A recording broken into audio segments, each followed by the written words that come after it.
তার উপর আবার আইনজীবীকে ধরতে হয়, আইনজীবীর হিয়ারিং করে, কোর্ট ফি থেকে শুরু করে বিভিন্ন খরচ এবং যাওয়া আসার বিষয়টা থাকে। আবার আমরা দিন শেষে একটা আদেশ দিচ্ছি বা একটা সিদ্ধান্ত দিচ্ছি, কিন্তু যারা এখানে বসে বিচার করছেন তারা কিন্তু আসলে জানে না যে গ্রামে আসলে সমস্যাটা কি।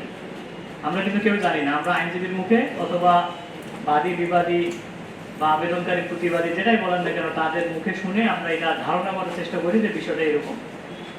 আবার এখানে আমরা একটা আদেশ দিলাম এবং সেটা গ্রামে এটা আবার উভয় পক্ষ মেনে চলছে কিনা এটাও কিন্তু মনিটরিং করা হয় এবং এখানে সম্ভাবনা।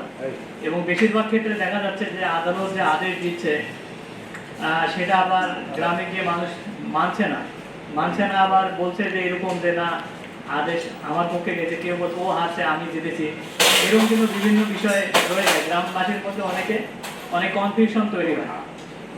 আর গ্রামের যে সুবিধাটা হচ্ছে যে ইউনিয়ন পরিষদ একটা কমপ্লেক্স সেট আপ আর কি। বাংলাদেশে যে এখানে সরকার বিভাগের সবচেয়ে ভালো যে সেট আপ সেটা ইউনিয়ন পরিষদ। সেখানে একজন চেয়ারম্যান থাকেন, 12 জন মেম্বার, মহিলা মেম্বার সহ সদস্য থাকেন, একজন ইউপি সচিব বা প্রশাসনিক কর্মকর্তা এবং আরো একজনকে নিয়োগ দিয়েছে। এর পাশাপাশি একটা গ্রাম পুলিশ 10 জনের একটা সেট আপ আছে, যারা গ্রাম পুলিশ কিন্তু বা বিভিন্ন বিষয়ে তারা এটা আসামি বা যারা অপরাধী তাকে না আসলে ধরে নিয়ে আসা, এই বিষয়গুলো করতে পারে। এবং এটা হচ্ছে গ্রামের মাঝখানে বা উপযুক্ত স্থান এটা গঠিত বা স্থাপিত আর কি।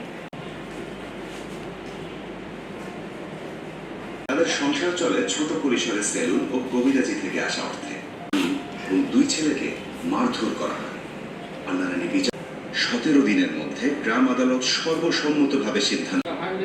আমাদের গ্রাম আদালতে যে বিচারটা পাইছি লোক ওই খালে বাঁধা জায়গায় লোক নাই দিয়ে আমি কেস করলাম। সমন পাওয়ার পর কারো কাছে গিয়েও সমাধান পাননি।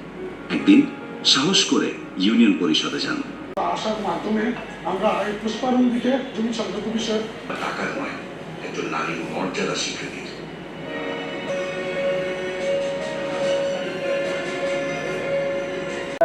সহযোগিতায় আমরা আলোতে প্রতিদিনই প্রায় সালিশ আমাদের পুলিশ আইন শৃঙ্খলা রিলেটেড আর কি।